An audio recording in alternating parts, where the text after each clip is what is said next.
Alors bonjour, un petit rectificatif à tous ceux qui diraient que parce qu'il y a des versets qui se contredisent, que la Bible serait fausse.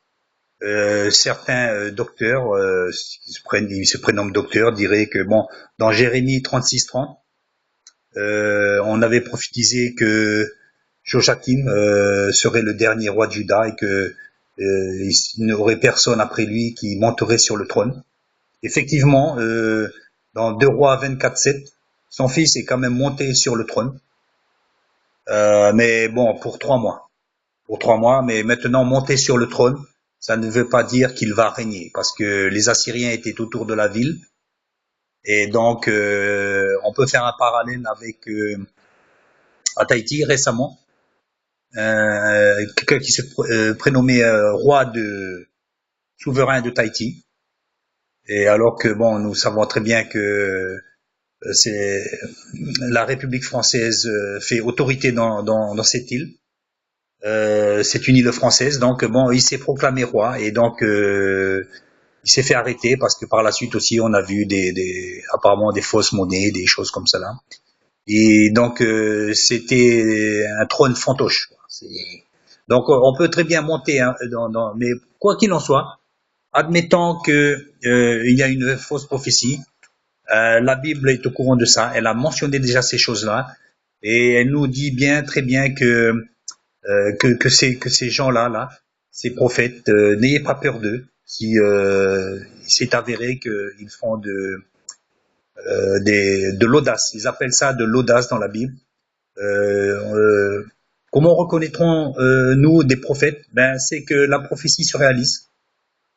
Et parfois nous pouvons voir qu'une partie de la prophétie se réalise et qu'une autre partie était simplement de l'audace. Donc cela ne veut pas dire que la Bible est fausse, car la Bible, je dirais, des dizaines de prophéties se sont réalisées. Et le Coran, aucune prophétie, parce que le Coran, c'est un livre de combat. Vous voyez le mot combat, je pourrais pouvoir dire que c'est des centaines de fois où le mot combat est utilisé. Donc, le mot islam aussi veut dire soumission. Et je sais que beaucoup de gens qui cherchent la vérité euh, ne se laisseront pas tromper par ce livre.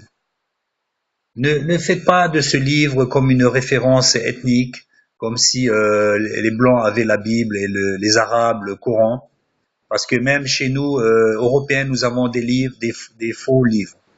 Donc nous avons épuré nous-mêmes aussi la Bible avec des livres que nous avons appelés apocryphes, et vous devriez faire pour vous la même chose pour vous qui vous dites islamistes, car beaucoup de choses sont à revoir dans ce livre.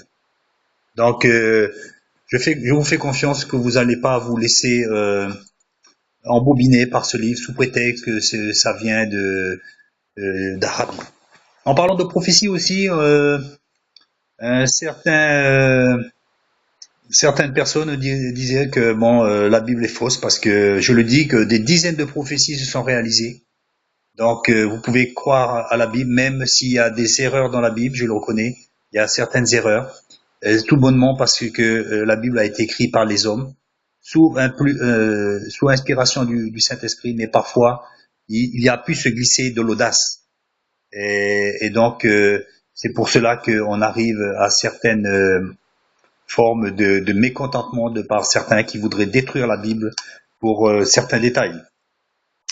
Pourquoi la Bible serait différente de nos actions quand Dieu nous dit de faire le bien? Est-ce que nous faisons le bien toujours? Non. Donc, est-ce que ça veut dire que le commandement de faire le bien est faux? Pas du tout. C'est simplement nous-mêmes qui n'avons pas su exécuter le commandement de Dieu.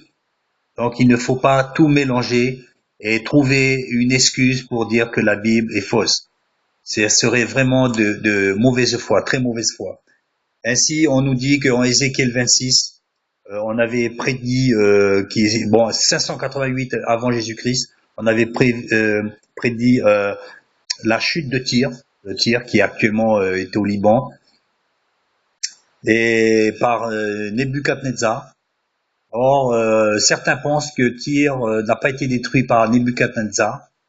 En fait, on peut dire qu'il a soit détruit, soit bien commencé à le faire, et du moins une partie de, ou alors si on pense qu'il a négocié avec Tyr, on peut dire que Tyr a subi quand même une domination assyrienne parce que du fait qu'il a été obligé de composer avec. Mais quoi qu'il en soit, c'était pas le but de la prophétie, parce que il est mentionné que des nations nombreuses viendraient contre Tyr. Et c'est ce qui se passa parce que Alexandre vint quelques années plus tard et fit des fortifications et infligea de lourdes pertes aussi à Tyr, à la ville de Tyr. Et pour finir, c'est en 1291 qu'un Sarrasin, le sultan Mamelouk, finirent par détruire complètement cette ville. Donc il a fallu plus de 1000 ans pour que la prophétie s'accomplisse. Et donc peut-être on aurait pu penser que ça a été de l'audace de dire que Nebuchadnezzar détruirait cette ville, mais elle fut détruite quand même. Elle fut détruite quand même. Donc ne vous méprenez pas. Et la prophétie, même si elle peut être prendre à 100% dans son ensemble, et peut-être parfois pas forcément littéralement, de manière littéraire, mais attendez-vous à ce que la prophétie s'accomplisse. Et je le redis encore, la Bible est le seul livre qui nous donne des prophéties qui se sont déjà accomplies. Il n'y a aucun autre livre. Hein. Donc, ne vous méprenez pas sur la puissance de ce livre, bien qu'il puisse y avoir de nombreuses fois des erreurs dans ce livre.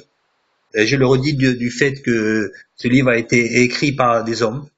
Et il y ait pu se glisser, comme dit la Bible, de l'audace de certains qui se sentaient peut-être par colère, peut-être à rajouter certaines paroles.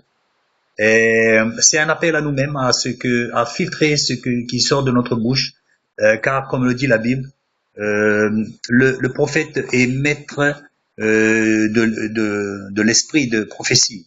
Donc il peut la tourner, il a une pensée, il peut la tourner du fait de son caractère, du fait de ses humeurs qui sont changeantes. Et pourtant Dieu se sert de l'homme. Voilà, il se sert de l'homme et pour faire sa volonté, pas à 100%, mais il se sert de l'homme, il s'est servi de l'homme, mais ça reste un homme. Donc, je le dis, c'est quand même le seul livre qui nous parle avec, je dirais, 90% de vérité. Donc, respectez la Bible. Pour ceux qui voudraient financer avec la Bible en disant que la Vierge Marie, elle n'était pas vierge, mais que le vrai nom en hébreu serait, disons, Baïtra ou comme ça, et qui voudrait dire demoiselle. On sait très bien qu'une demoiselle, c'est sous-entendu une vierge, quoi. Donc, on n'a pas pu peut-être prendre le vrai mot juste pour la vraie, mais pour la vraie actualité, la vraie définition d'une personne ou d'une situation, mais les choses sont là. Il est bien évident que les paroles humaines dans n'importe quel langage de cette terre ne pourront pas exprimer la profondeur de l'esprit. On ne peut pas retranscrire, retraduire une situation spirituelle avec des mots. De même que l'apôtre Paul, quand il a eu une vision sur l'Apocalypse, il dit qu'il y a des choses qu'il ne pouvait pas décrire. Des choses, on cherche des mots, mais on ne peut pas trouver. Donc, ne finançons pas avec cela, en pouvant laisser penser que certains mots pourraient ciseler de manière précise l'Esprit de Dieu, car ce n'est tout simplement pas possible.